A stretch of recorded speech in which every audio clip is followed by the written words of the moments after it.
안녕하십니까. 반갑습니다. 광산시민연대 수석대표 맡고 있는 이만필입니다. 오늘은 좋은 칼럼이 하나가 소개가 돼서 칼럼을 좀 여러분들께 읽어드리고자 합니다. 조선일보에 나와 있는 칼럼인데요. 외부 인사 칼럼입니다. 내부 논설위원회 쓴 칼럼이 아니고요. 서울대학교 정치외교학부 강원택 교수님께서 쓴 칼럼입니다. 제목이 옛날식 보수와 진보 수명 다했다 이렇게 표현을 하고 있어요. 그래서 주요 내용으로는 30대 야 대표 선출에서 근본적인 정치 변화에 대한 열망들이 국민들에게 있다라는 부분이고, 그 다음에 산업화 민주화 세력 모두 이제는 낡은 구 시대로 전락하고 있다. 그래서 내년 대선에 승리하려면 시대가 무엇을 요구한지를 바로 읽어야 된다라는 내용입니다.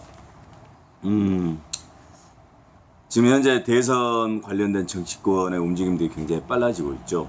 그래서 더불어민주당 같은 경우에는 그동안 후보 간의 입장 차이가 컸지만 경선 일정에 대해서 합의를 봤죠. 합의라기보다는 이제 송영길 대표가 어쨌든 최고위원들의 의견을 듣고 이제 결정을 내린 건데 9월 초에 일정대로 진행을 하기로 했습니다. 그래서 그에 대한 갈등 부분이 일단락됐고, 그다음에 야권에서는 윤석열 전 검찰총장이 오늘 오후 1시에 대선 출마 선언을 하게 되어 있고, 그다음에 최재형 감사원장은 어저께 사퇴를 했죠. 그래서 조만간 출마 선언을 할 것으로 보여지고요.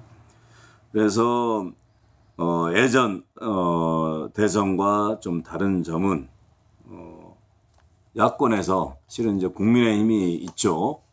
100석 이상의 의석을 갖고 있는 102석입니까? 의석을 갖고 있는 국민의힘 내부의 후보보다는 실은 지금 국민의힘에 들어와 있지 않는 윤석열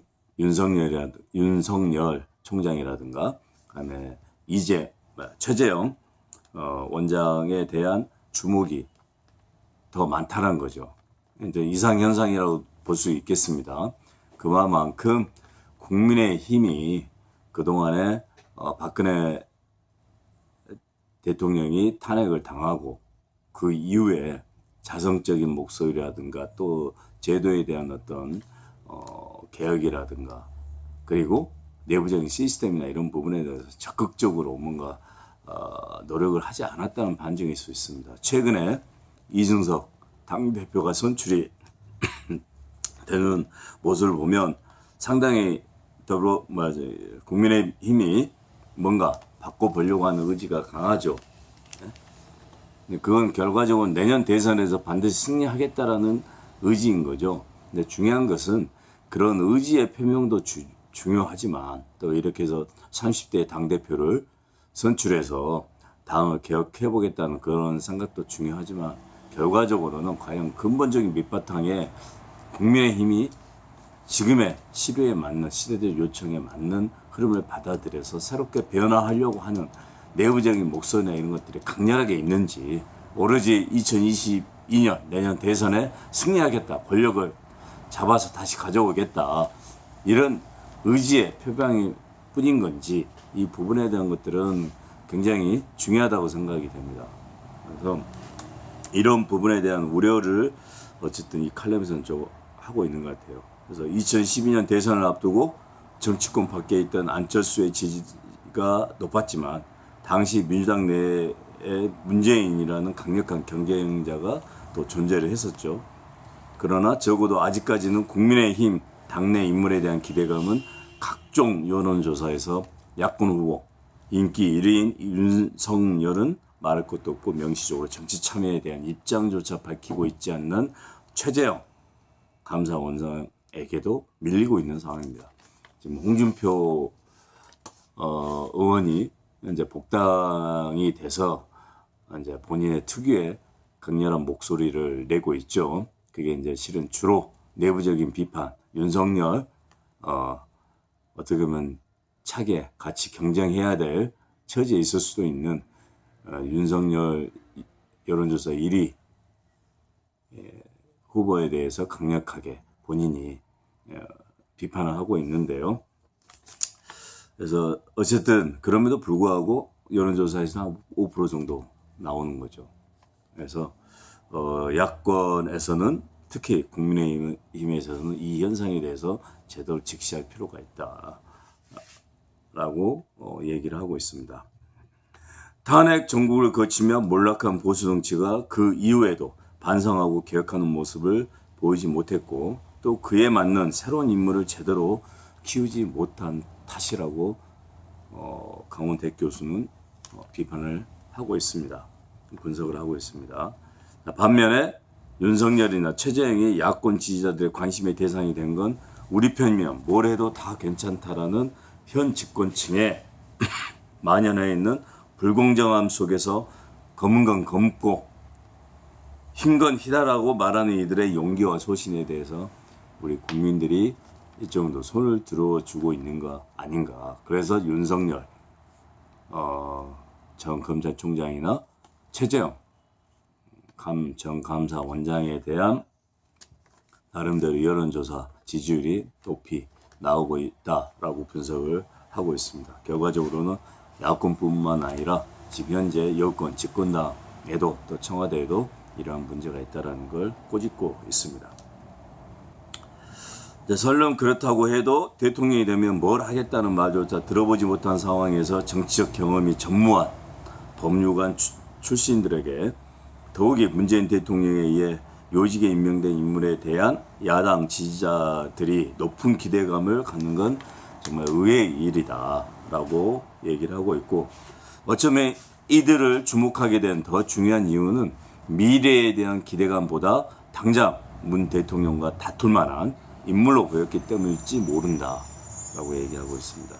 정권 교체가 절박한 야당 지지자들로서는 문 대통령과 대립각을 세우는 새로운 이들의 모습에서 그 세력을 누릴 수 있는 용기와 역량을 발견하고 있다라고 보고 있고 결국 이들을 야권의 대선 기대주로 만드는 것은 결과적으로는 문재인 대통령이다 라고 얘기를 하고 있습니다. 야권 지지층의 이런 정서를 이해한다고 해도 문재인에게 맞설 수 있다는 것 그게 새 대통령의 기준일 수 없다 라고 이제 얘기를 하고 있어요. 2016년 말 촛불 집회는 박근혜 정부의 실정과 무능에 대한 국민적 분노를 표출한 것이었고 정권이 바뀌면 뭐라도 달라질 것이라는 기대감이 문재인 정부의 출범을 낳았습니다. 실제로 저도 마찬가지죠. 그 당시에 탄핵에 참여했던 그리고 박근혜 정부 그리고 최순실 이런 부분에 대한 내용에 대해서 적극적으로 비판을 하고 국가가 정상화되길 바라고 그런 차원에서 2016년, 2017년에 촛불 집회에 실은 보수와 진보 가릴 것 없이 다 한자리에 모여가지고 외쳤죠. 그 외침의 바람이 결국 헌법재판소에서 박근혜 대통령을 탄핵하게 되고 다시 대통령 선거를 치렀는데 어쨌든 그런 촛불 시민의 정신을 이어받아서 문재인 정부가 탄생을 했던 건 사실입니다. 또 그에 대한 기대감을 대단히 많이 가졌었죠. 그래서 남북관계 문제라는 이런 분들이 굉장히 빠르게 진척이 되고 그래서 또 다른 또 기대감을 더 갖게 됐는데 지금 4년 차인 지금 시점에서 봤을 때 안타까움이 많죠. 지금 1년도 안 남은 상태에서 실질적으로 뭐가 제대로 진행이 됐느냐 이런 하소연도 있고 특히 최근에 LH공사 문제라든가 이런 부동산 부분에 대한 내용들에 대한 국민들의 실망감이 대단히 컸죠. 또 코로나 관련된 부분에 대한 내용들도 작년 초반에 K 방역이라 해가지고 엄청난 홍보를 했고 또 국민들이 그에 대해서 전적으로 따라줬죠. 그런데 결과적으로 백신을 확보하는 과정에서 지금 다른 나라들에 대해서 실은 원만하게 방역 부분이라든가 또 백신 확보라든가 이런 부분들이 이루어지지 못하면서 오히려 더 비난의 대상으로 되는 상황이 됐습니다. 여튼 9월까지 집단 방역을 마무리하겠다고 하니까 어떤 국민의 건강에 관련된 부분이고 안전에 관련된 부분이니까 조속히 이루어지길 바라는데요. 어쨌든 그런 기대와 내용들이 있었음에도 불구하고 제대로 한 4년간 이루어지지 못했다라는 내용입니다.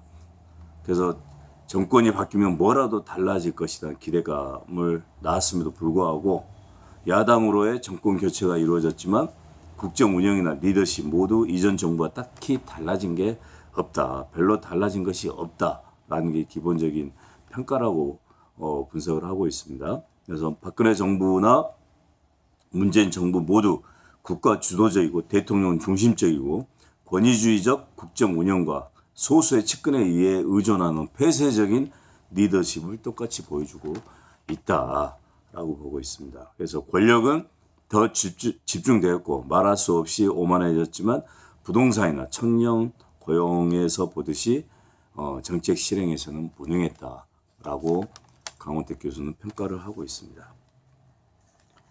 그래서 대통령의 얼굴만 바뀌었을 뿐 똑같이 답답하고 무기력한 시간이 반복되었고 그로 인해 우리 사회는 지난 10년간 그냥 제자리에 정체돼 머물러 있었다라고 아주 날카롭게 비판을 하고 있습니다. 정권 교체가 이루어졌다고 하지만 적폐청산으로 요약할 수 있는 문재인 정부 국정 운영의 출발점은 사실상 박근혜 정부였고 임기 내내 거기에서 헤어나지 못했다. 그래서 이른바 산업화 세력, 민주화 세력, 산업화 세력이라면 이제 1960년, 70년대 박정희 대통령이 주도했던 그런 부분에 대해서 산업화 세력이라고 얘기를 하고 있고 이제 민주화 세력은 1980년대, 90년대 중심으로 해서 대한민국의 민주주의를 위해서 많은 사건들이 벌어졌죠. 5.18부터 시작을 해서 87년 6월 항쟁, 91년 투쟁 전국 많은 일들이 벌어졌는데 그러한 산업화 세력과 민주화 세력은 그동안 적대적이고 경쟁적인 관계로 보였지만 이들은 모두 과거 권위주의 시대가 낳은 쌍생아였다라고 아주 크게 비판을 하고 있네요. 네. 권위주의에 대해서 실은 대학에서 공부를 할 때 정치학에서 주로 많이 나오는 얘기죠. 예, 권위주의 체제 하면 박정희, 예, 전두환 이쪽 관련된 체제에 대해서 얘기를 많이 했는데 결과적으로 지금 30년, 40년 지난 입장에서 결과적으로 지금 민주화 운동에 참여했던 정치적 세력들 또한 권위주의의 시스템과 그다음에 권위주의의 정권 운영 방식 이런 것들을 벗어나지 못했다라고 분석을 하고 있습니다. 그래서 산업화 세력이나 민주화 세력 모두 이제는 현실 문제를 다루는데 구시대적 존재가 되었고 옛날식 보수가 탄핵과 함께 몰락한 것처럼 옛날식 진보 역시 문재인 정부와 함께 그 수명을 다했다라고 강하게 비판을 하고 있습니다. 그래서 30대 젊은 정치 지도자 이준석 대표의 등장은 그동안 우리 사회가 정치권의 변화에 대해 얼마나 목말라 있었는지를 잘 보여준다고 보고 있습니다. 이준석 현상이라는 게 실은 요 한 달간 굉장히 들썩들썩했죠. 2030 세대가 국민의힘에 적극적으로 지금 당원 가입을 하고 있는 그런 상황까지 나오고 있고 어떻게 보면 2030 이 젊은 세대들의 아이콘은 결과적으로 진보 세력으로 대변되고 했었는데 이게 완전히 역전이 되고 바뀌었어요. 그래서 왜 이런 현상이 보여지고 있는지에 대한 얘기를 하고 있습니다. 그래서 각종 여론조사에서 정권 교체에 대한 공감이 높게 나타나고 있지만 그 기저에는 단순한 정권 교체를 넘어서 보다 근본적인 정치적, 사회적 변화에 대한 열망이 마그마처럼 끓어오르고 있다. 그래서 내년 대선의 승리는 과거식의 정치 문법이라든가 누가 나오면 어느 지역, 세대, 계층에서 유리하고 불리하다는 식의 정치공학적인 계산보다는 민심의 기제에 흐르고 있는 새로운 시대를 향한 변화의 요구를 제대로 읽어내는 게 아주 중요하다라고 얘기를 하고 있고요.